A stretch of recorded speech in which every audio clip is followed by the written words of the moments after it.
Hello! How are you today, tomorrow, and everyone? So today's video tayo ay magluto ng binignit, tabirak, bilo-bilo. Sa pa'y tawag nito o mauni siya ang mga ingredients. By the way, ang ingredients ito kay kamote, saging, pearl or sago, itong malagkit, may tuno at saka itong OP na gatas. O yan na po ang ingredients.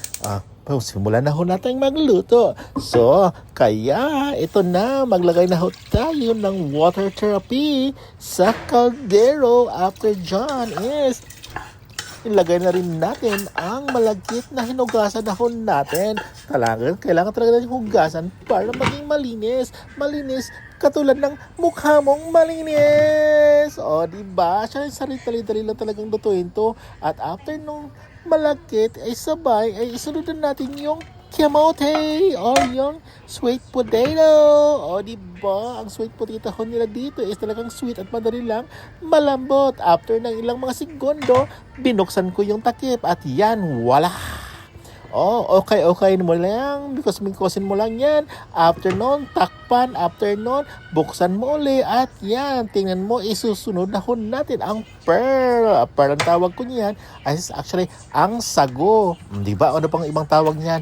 Basta yun. Makulay ho yun siya. Actually, ang hirap ko niya palambutin kaya ginawa ko dyan, pinalambot ko sa rice cooker, sa pressure cooker. After noon, nilagay ko na yung saging na saba na kunti lang pala. Akala ko marami na siya, pero perfect na din siya pang gawa o pang sahog.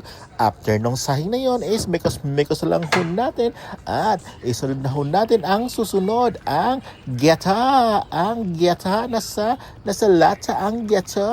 Kasi ang gata yung nagbibigay ng syarap. Diba?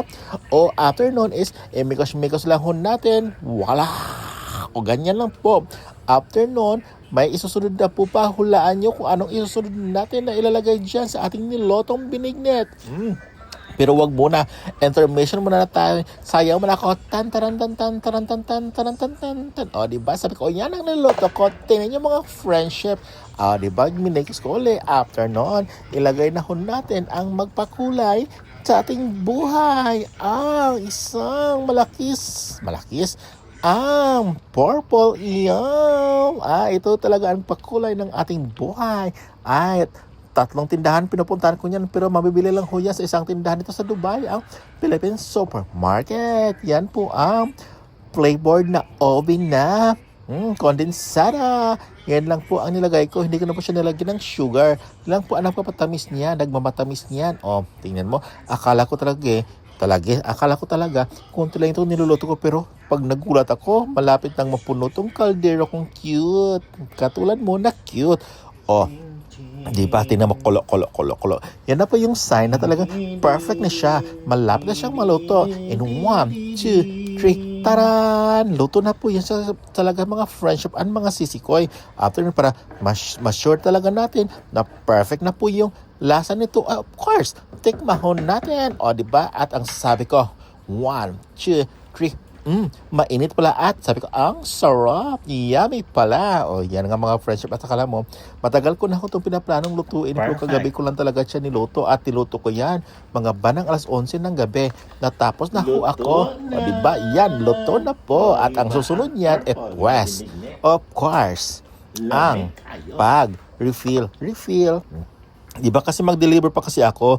Kaya ayun, nilagay ko na to sa mga sisidlan kasi pupunta pa ho ako ng kabilang kondo. Bibigyan ko pa ho mga friendship at family ko dito. Diba? Ang saya-saya. Kaya yun, pag maraming luto, of course, sharing. Kasi sharing is caring. Share thy blessing to others. Para masabi talagang ang lami, mandi kaayon ni akong giluto.